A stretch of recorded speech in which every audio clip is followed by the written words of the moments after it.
Om Namo Bhagavate Vasudevaya. Om Namo Bhagavate Vasudevaya. Om Namo Bhagavate Vasudevaya.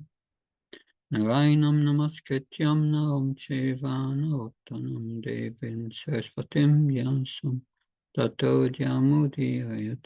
Nastabhayasya Bhadrasya Nityam Bharata Sevya Bharavati Uttamasloke Bhakti Bhavatanastike.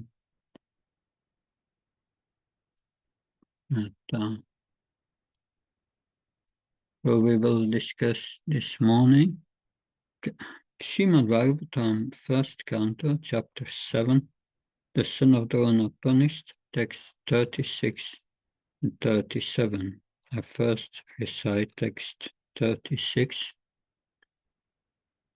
Matam pamatam unmatam saptam balam striyam yadam apanam viratam beatam naripum hanti dharmavit. Word for word translation. Matam, careless. Ramatam, intoxicated. Unmatam, insane. Suptam, asleep. Balam, boy. Striyam, woman. Chadam, foolish. Vapanam, surrendered. Viratam, one who has lost his chariot. Pitam, afraid. Na, not. Ripum, enemy. Hanti, kill. Dharmavit, one who knows the principles of religion. So this is Lord Krishna speaking to Arjuna.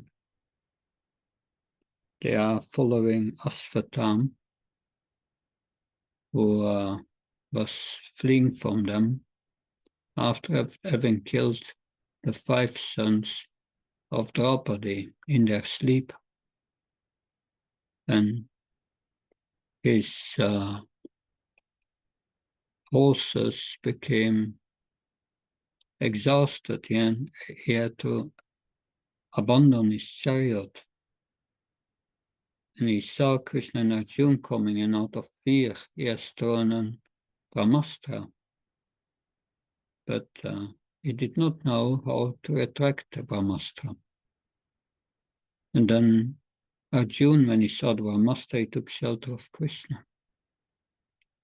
And he surrendered to Krishna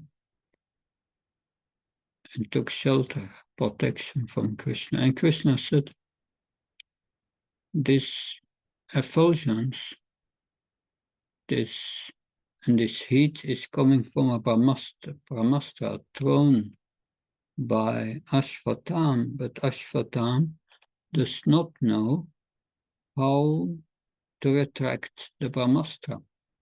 So Arjuna, you know the art of this mystic warfare.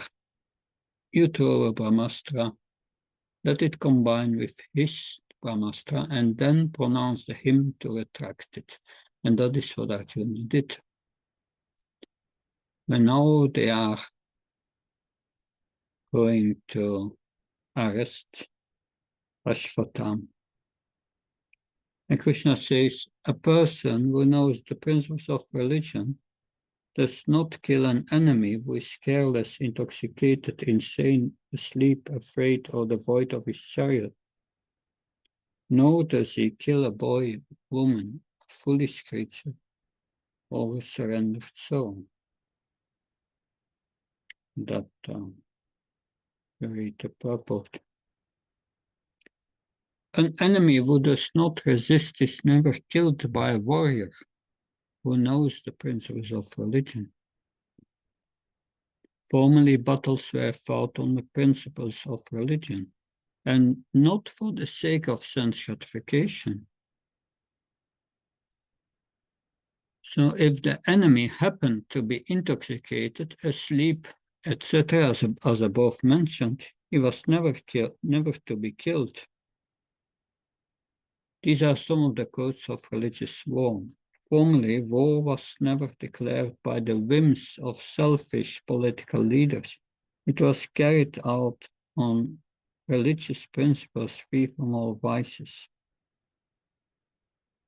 Violence carried out on religious principles is far superior to so-called non-violence.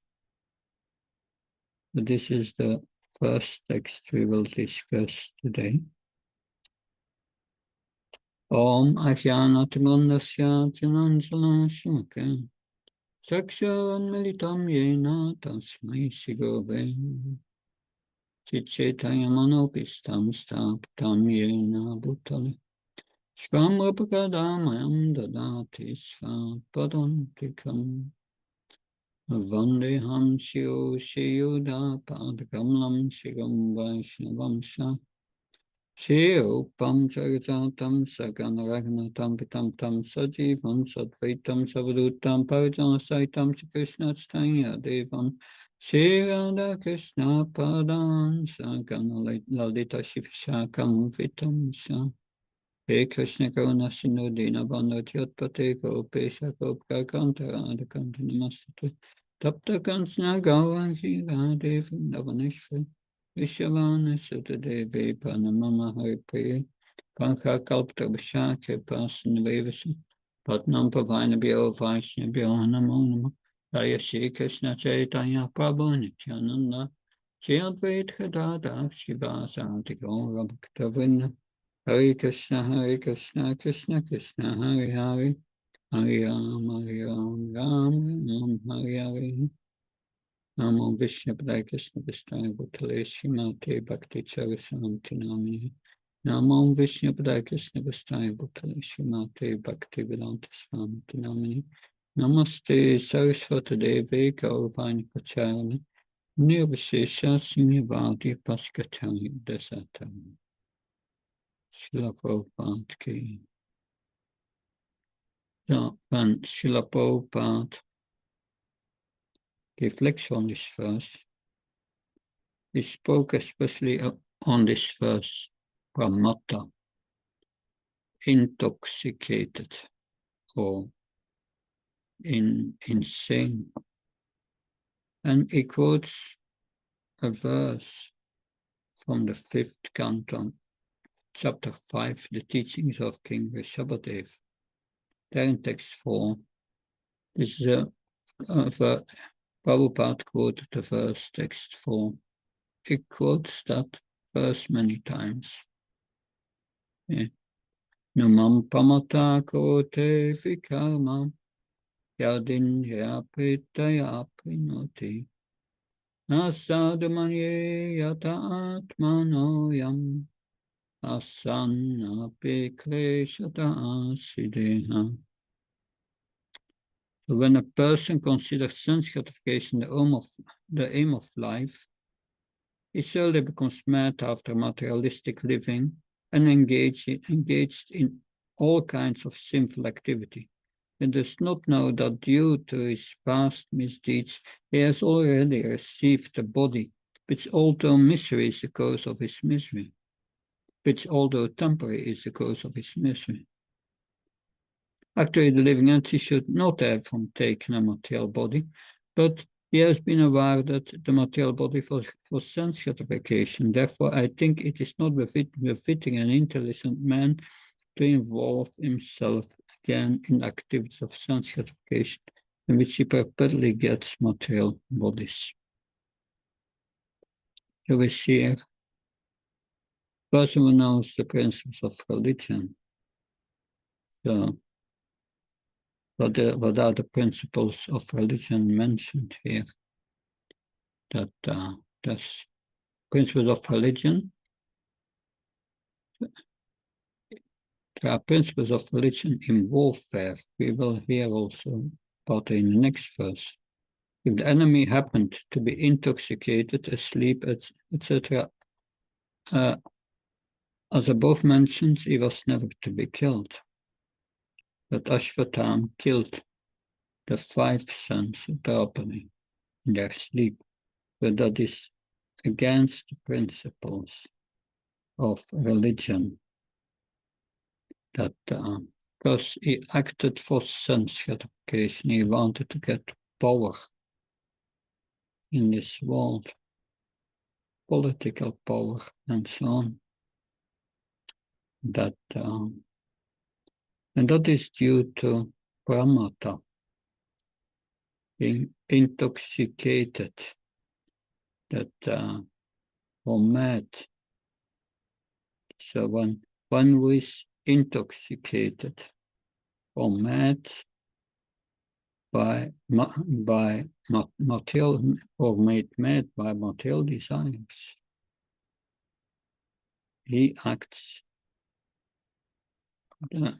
and thus this vikarma, these sinful activities, that so people who are mad after sense gratification, they will beg, borrow, and steal to live for sense gratification. And that is condemned in the scriptures, because such consciousness leads to dark and hellish conditions, especially these 4 sinful activities: illicit sex, meat eating, intoxicating, and gambling. So these are the means by which one gets another body, another material body full of misery. That's the way to get a body full of misery. That so yes. But the Vedas say asanga yayam purusa. The living entity is not really connected with this material world, but due to his tendency to enjoy the material senses, he is put in a material condition. So this material tendency is mentioned in this verse 554 as indriya pritaye, acting for sense gratification. Yeah. Indriya pritya aprinoti, engages for sense gratification. That and by that is the material condition. Therefore, we have been put in this material condition, in this material body. So it's only by association of the devotees that one comes out of this indriya aprinoti. That and then one is not further implicated in the material body.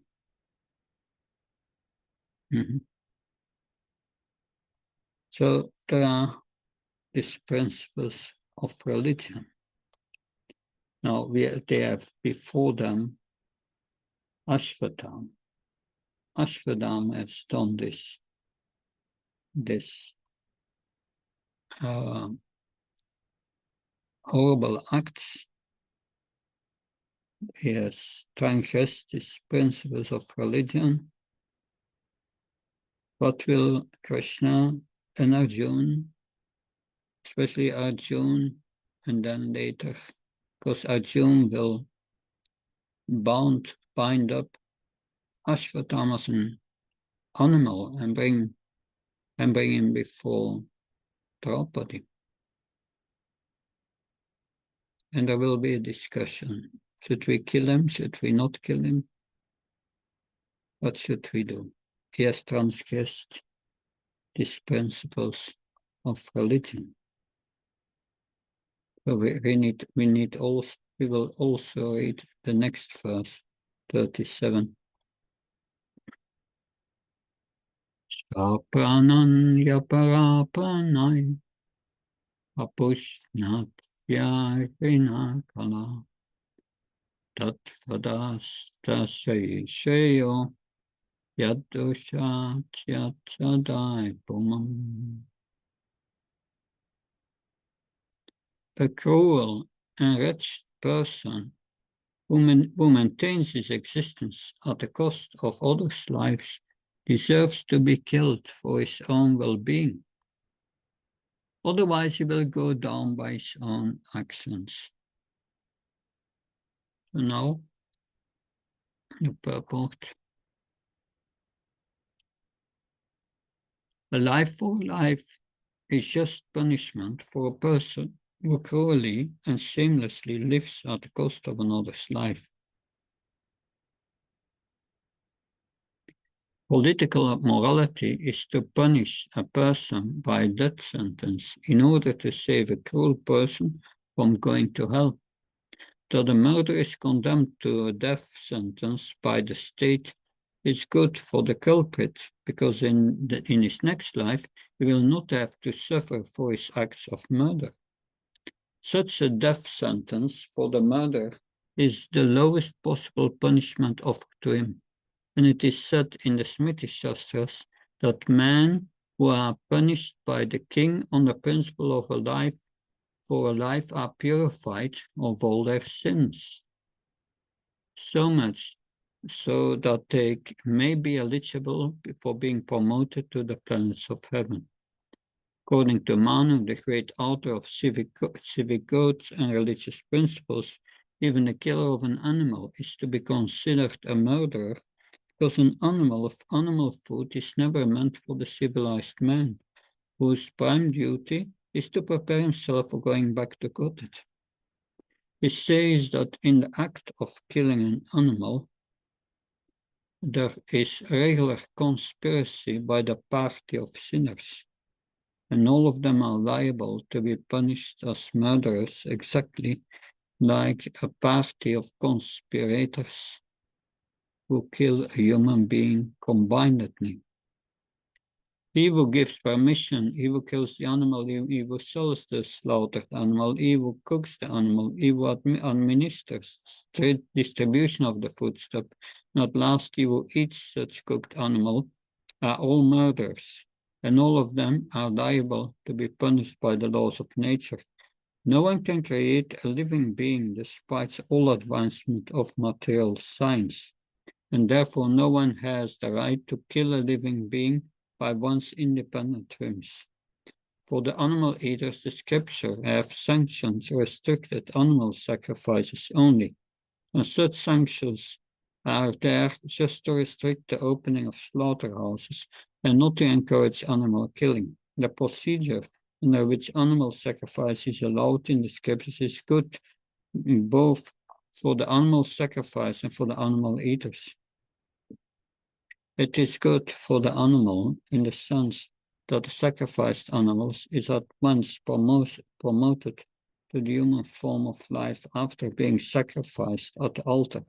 An animal eater is saved from grosser types of sins, eating meat supplied by organized slaughterhouses were ghastly places for breeding all kinds of material afflictions to society, country, and the people in general. The material world in itself is a place full of anxieties, and by encouraging animal slaughter, the whole atmosphere becomes polluted more and more by war, pestilence, famine, and many other unwanted calamities. So, of course, this, even in wartime, in the Vedic times, there were principles of religion. And we have here especially the protection of the vulnerable, the boys, women, etc. But the principle here, Srila Prabhupada explains in the purport, and it's also in the verse, a life for life punishment. That so if murderers like Ashvatam are killed, then are killed by the king, or Arjuna is a king, then it's mercy, because he gets rid of the sin he has committed, and I must not suffer. I must not suffer in the next life. So Prabhupada writes, it saves a cruel person from going to hell. But then Prabhupada becomes very firm in his purport and says, hey, Ashwatthama has killed his sons of Draupadi, but he puts it on an equal level practically, as the killer of an animal. That the killer of an animal, he says, is to be considered a murderer. Animal food is never meant for the civilized man. That I had a lecture of Srila Prabhupada this morning. In the Vedas, there are injunctions for meat eating. Those who want to eat meat, they can offer at once a month, at a certain state of the moon, I forgot, but they can offer a goat to Durga. Then you have to pronounce a mantra which says, yeah, oh my dear goat, I will take now your flesh to eat, your life, and for this, in the next life, I will become a goat. That's what the mantra says. That's quite heavy. And then you can eat me. That's what the mantra says. So one who knows what the mantra means may refrain from this act. That is the purpose of the Vedas. The Vedas are there to disencourage meat eating. That they disencourage this. But for those who want, this is the way you can offer to Durga, but you have to become a goat in next life. And the goat that is offered before Durga gets at once the human form of life in the next life. So there is an exchange that's interesting. The goat becomes a human and skips by that maybe thousands and millions of lifetimes. Srila Prabhupada says millions of lifetimes are skipped, and the goat comes to the human form of life. I was shocked when I heard, yeah, when you have the body of a goat, millions of lifetimes before you get the human form of life. That's long, very long. So how heavy that it is, that and our human society, because there are so many meat eaters, all this meat eating is a cause of wars, pestilence, so much great sufferings, earthquakes. And we see today that's all happening. And because of the sinful people in Kali Yuga. And it will not stop. Because animal food is never meant for the civilized man. That we may have two canine teeth, but that's Krishna gave it for those who want to eat meat. There's only two.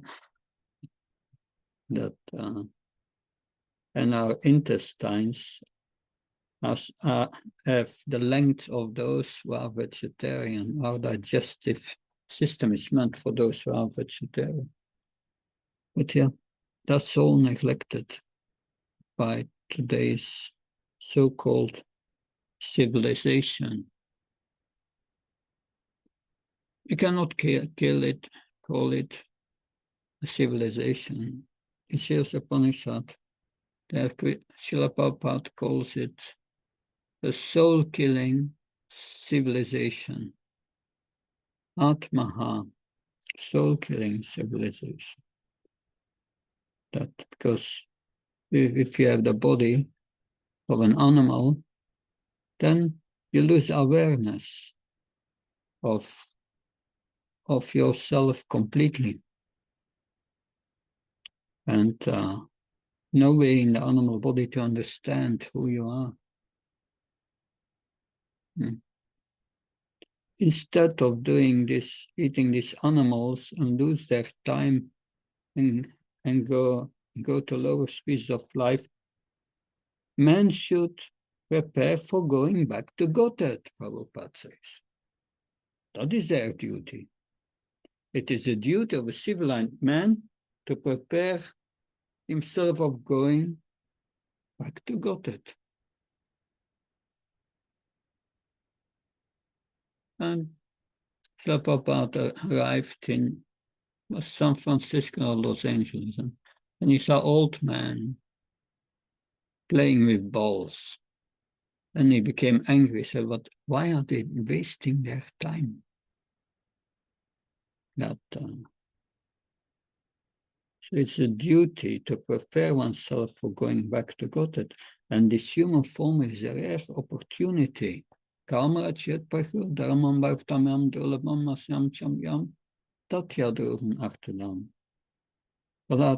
said, finally you have got the human form of life, that after many, many births, which is rarely obtained.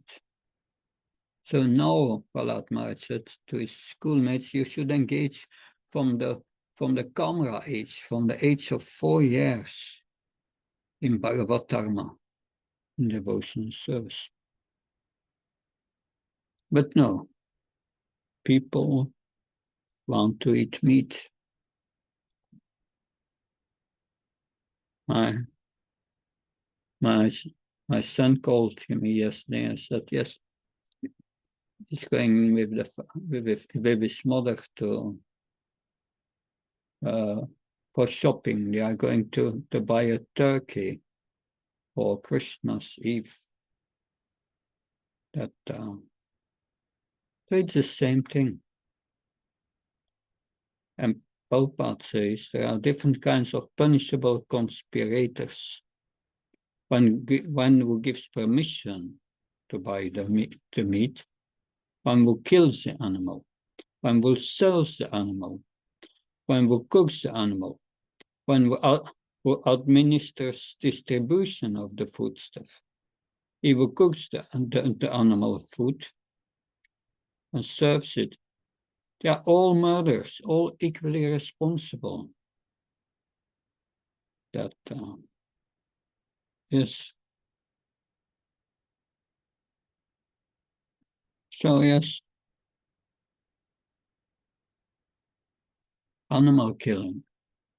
It happened before in the history that people started to misuse the Vedas to offer animals and eat flesh. And they became so degraded that Krishna appeared as Buddha and he made them reject the Vedas so that they and established 8 noble principles of ahimsa to get them rid so that they would stop this sinful activities of animal eating. Because animal eating is the cause of war, pestilence, COVID, pandemics, famine, and wars, unwanted calamities, so many. There was discussion between Lord Chaitanya and the Kasi. And the Kasi said, but it's this animal killing is also in the Hindu scriptures. That yes, that is there, but Lord Chaitanya said it's there to. At that time, there were qualified Brahmins, and they offered a horse in the sacrifice. By the offering, the horse would get a new body. It would be rejuvenated, not killed. But there are no expert Brahmins today who can do that. But we see so many calamities today. And why are the people engaging in these sinful activities? Because they don't understand the laws of nature. Of course, the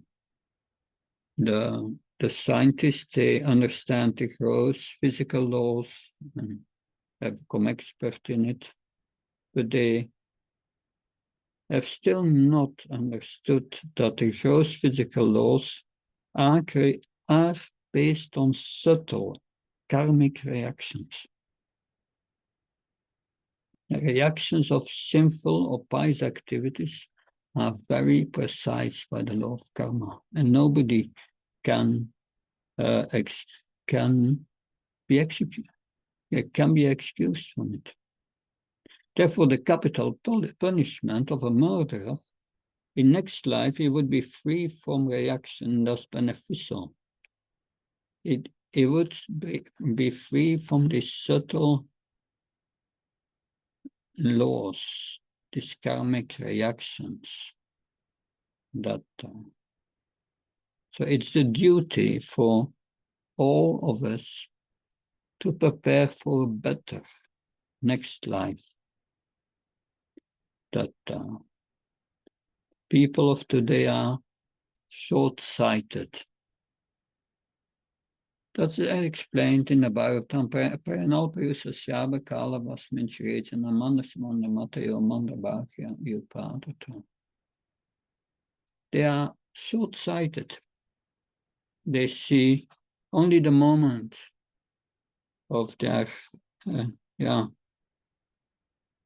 Indriya Priti, their sense enjoyment, enjoying now, but they don't see the bigger picture.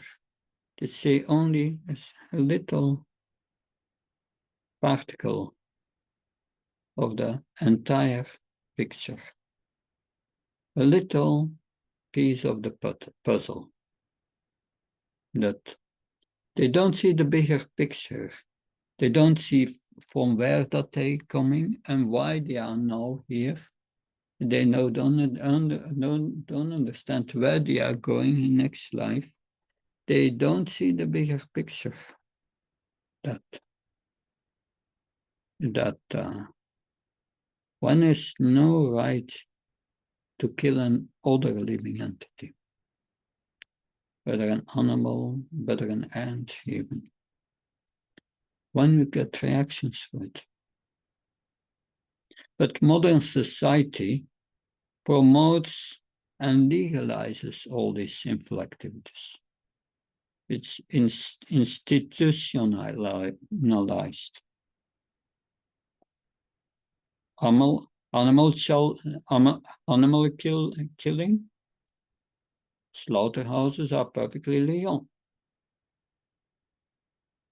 Production of consumption and intoxicants, alcohol, you just go to the shop, you have them. No restriction. Prostitution, gambling, casinos, we find them everywhere.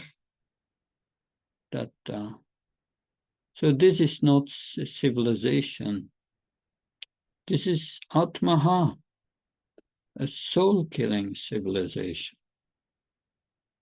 Therefore, Shes Upanishad, Prabhupada analyzes these verses which speak about vidya and avidya. And there are different meanings there.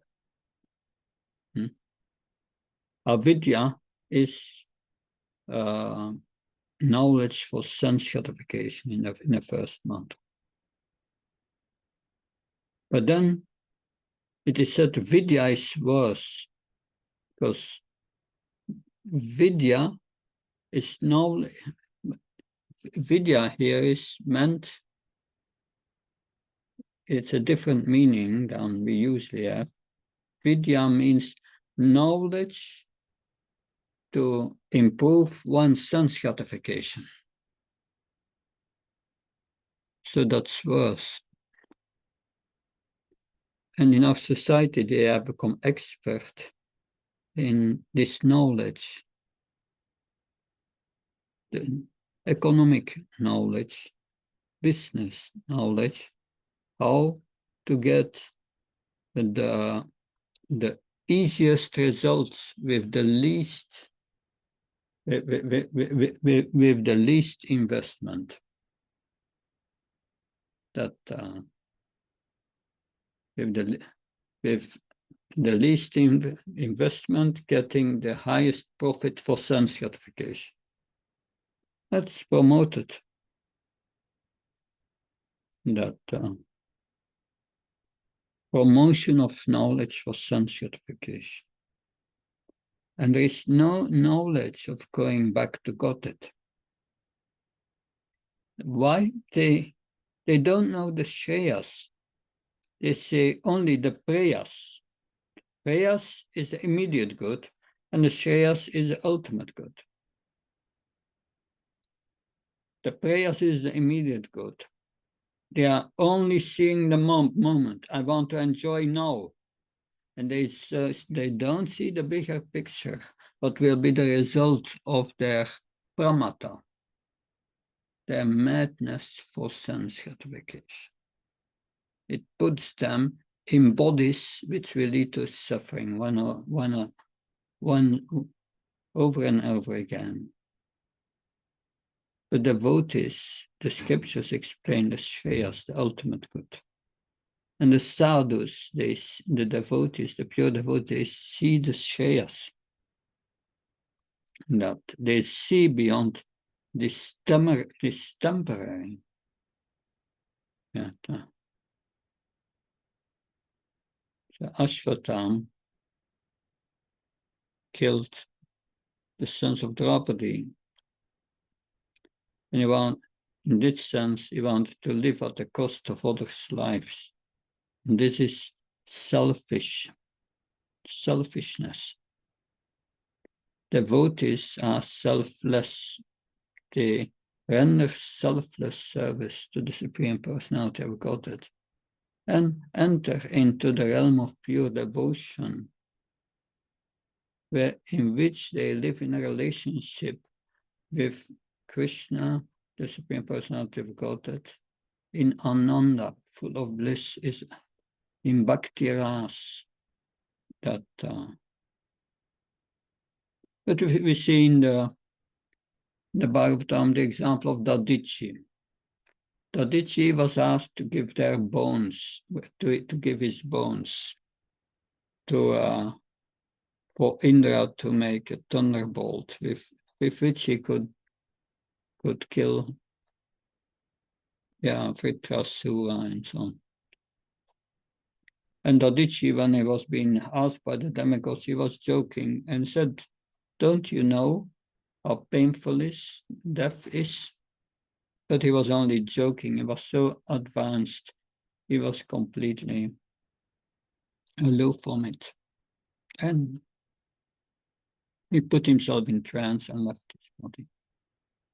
So sadhu is titikshava karunika. So these are the jewels of a pure devotee.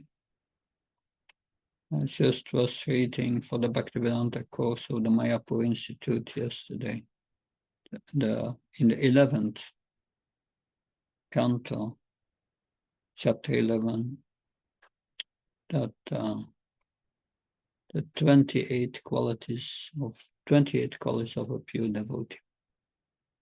So these are the qualities we need to develop. That these qualities of a pure devotee. So, yes, this is what I could say on this verse. These two verses, Krishna speaking to Arjuna, and it's the beginning. Hereafter we will hear next Saturday, if Krishna willing, about the discussion between Krishna, Arjuna, Bhim, and Draupadi. That we will hear what their dilemma is in their discussion on how to deal with Ashvatam. Any question, comments?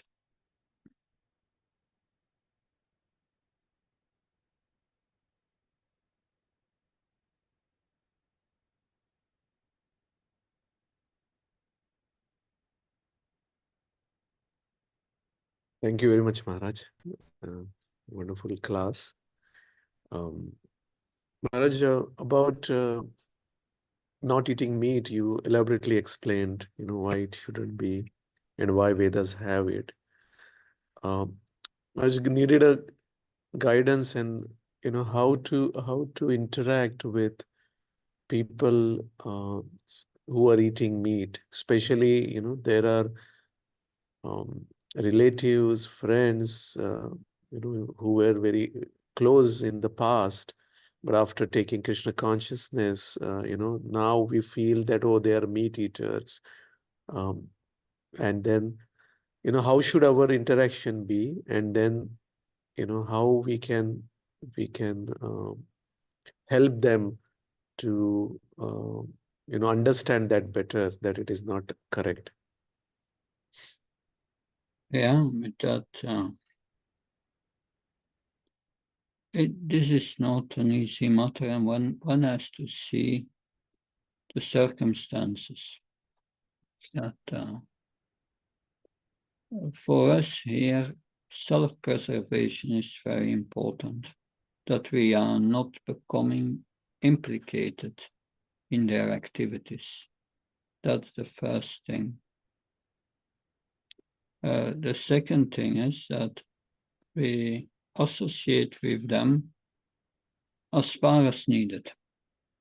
We don't seek their association, but at the same time, we have, if it are relatives, like father, mother, and so on, it's our duty to support them. We have a debt to them, unless we are fully engaged in devotional service. But we have a debt to them. We must continue to assist them, but at the same time not partaking in what they are doing, not accepting food. And that's like a red line we cannot cross over. We cannot eat anything what they have cooked. That we cannot do. But we can give our association, give them prasadam, but not accept any food from them. And mostly, and that leads to separation. Because if you cannot do these things together in a family, that leads to separation. So mostly in the West, if someone becomes a devotee, there is some form of separation, more or less, from the family. Because you cannot do these things anymore. In India, it's much more mild. They may eat sometimes meat, but mostly they are vegetarian. That's another thing. So we have to see according to the circumstances, really, and observe what we can do and pray to Krishna for intelligence to do the right thing. But this red line we cannot cross over. That's not possible. That we can give them prasad, but not accept food from them of that. At the same time, it's our duty to support them when they are in need, if it are our family members. So that's a dilemma. And we have to learn with that dilemma and this difficulty as devotee. That's not Alice in Wonderland. No, that's a difficult relationship. And there's no easy solution for that. But we have to pray for Krishna, for the Prabhupada Guru Maharaj, for guidance, that we do the right thing. And what you have to do may be different in every situation. You have to see what's their attitude and so on. That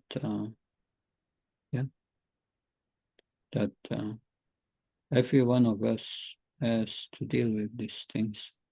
The same, when you go to work, you have social pressure to break the 4 principles that they invite you to a reception, and they're all sinful things they present there.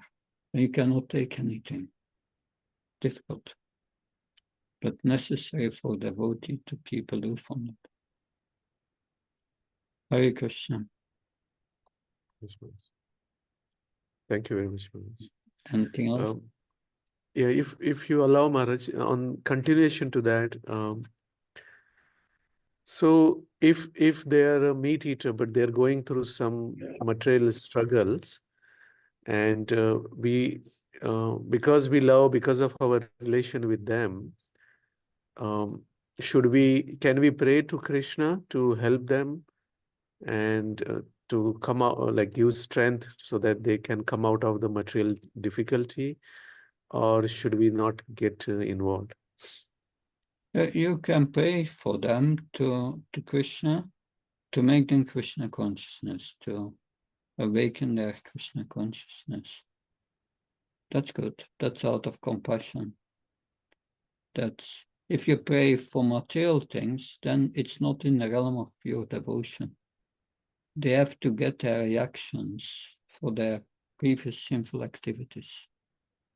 And the devotee knows, yeah, that's what they have to get. What can we do? That because of bodily attachment, and we pray for that. One can do that, but it's not in the realm of pure devotion. It's not in the realm of pure devotion. That, I guess. Thank you, Maharaj. Your question, Mataji? Hare Krishna, Maharaj. Hare Thank you. Krishna.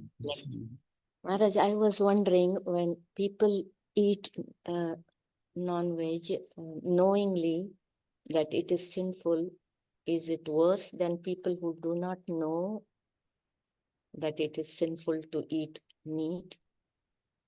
Is it worse when people do it knowingly? It is More. the answer to that is yes. It's yes, yeah. But for both is their punishment. That I give you an example that there was a policeman, a Belgian policeman. I heard this story 40 years ago. And 40 years ago, he was going on vacation in Spain with his car. In Belgium, he was a policeman. And anyway, that was still at that time, it was the 60s, I think. Spain was still under a dictator, Franco. But anyway, he was driving in Spain with his car, and he was driving too fast. And he was stopped by the police. And the police asked his documents. He gave his passport. At that time, in the passport, one's profession was mentioned. Now they don't do that anymore, but his profession was mentioned. Policeman. And the policeman said, "Oh, you are a policeman?" And the man said, "Yes." And then the policeman said, "You get a double fine because you are a policeman. You should know. You get double." And I remember that always, that yes, if you are aware of the law and it's not good, then you are more responsible than those who are innocently eat meat and don't know about these laws. But yeah, the question may also be there, how deep is their awareness of these things? They may think it's all stories. I don't believe in that. But okay, you don't believe in that. You can say to the police officer, "I don't believe in this law," but still you will get a fine. they will get a reaction, because how else can one explain suffering? So many good people go to suffering. There is no human being who does not get suffering. So these are all reactions. So the reaction will come, and according to their believing or not believing, they will get a reaction. But if they have been devotees and they do these things, you have reactions. So that, and Krishna will bring you to the point that but that's Krishna's mercy. That but their awareness that it's are they innocent? The innocent, they don't know, but those who know are not innocent, and that's another category. But Krishna knows that in the heart. Does that help? Yes, thank you, Maharaj. Good. Thank you very much. Joe, I'm looking forward to see you next week, Saturday again, the Yes, Maharaj. 30th of December, and for the last verses of this chapter. And Yes, Maharaj. I really appreciate, Maharaj. You're busy, but still taking time and guiding us. Thank you so much. I'm trying my best. Hare Krishna. Jai Prabhupada. Hare Bol. Very much.